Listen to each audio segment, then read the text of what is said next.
पांचों पांडव युधिष्ठिर, भीम, अर्जुन, नकुल और सहदेव पितामह भीष्म तथा विदुर की छत्रछाया में बड़े होने लगे। उन पांचों में भीम सर्वाधिक शक्तिशाली थे। वे 10-20 बालकों को सहज में ही गिरा देते थे। दुर्योधन वैसे तो पांचों पांडवों ईर्ष्या करता था, किंतु भीम को इस बल को देखकर उसे बहुत अधिक जलता था। वह भीमसेन को किसी प्रकार मार डालने का उपाय सोचने लगा। इसके लिए उसने एक दिन युधिष्ठिर के समक्ष गंगा तट पर स्नान, भोजन तथा क्रीड़ा करने का प्रस्ताव रखा, जिसे युधिष्ठिर ने सहज स्वीकार कर लिया।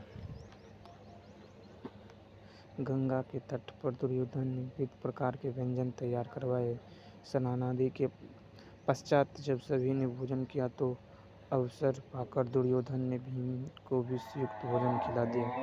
भोजन के पश्चात सब बालक वहीं सो गए। भीम को विष के प्रभाव से मूर्छा गए। मूर्छित हुए भीम को दुर्योधन ने गंगा में डुबो दिया।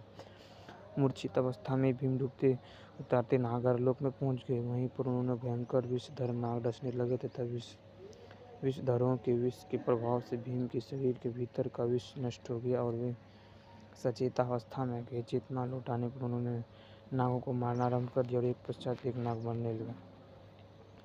भीम की इस विनाश लीला को देखकर कुछ नाग भागकर अपने राजा वासुकी के पास पहुंचे और उन्होंने समस्त घटना से अवगत कराया। नागराज वासुकी अपने मंत्री आर्यक के साथ भीम के पास आए। आर्यक नाग ने भीम को पहचान लिया और उनका परिचय राजा वासुकी को दिया। वासुकी नाग ने भीम को अपना अतिथि बना लिया। नागलोक में आए आठ ऐसे कुंड थे जिनके जल को पीने से मनुष्य के शरीर में हजारों हाथियों का बल प्राप्त हो जाता था।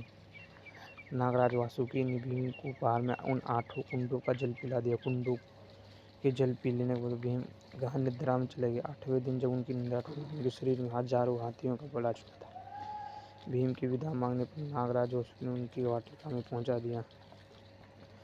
उधर सोकर उठने के बाद जब पांडवों ने भीम को नहीं देखा तो उनकी खोज करने लगे और उनके न मिलने पर राजमहल में लौट गए। भीम के इस प्रकार गायब होने से माता कुंती अत्यंत व्याकुल थी। विदुर से बोली, हे आर्य दुर्योधन, मेरे पुत्र को विशेषतः भीम से अत्यंत ईर्ष्या करता था। कहीं ऐसा तो नहीं कि उसके भीम को मृत्युलोक में पहुंचा दिया।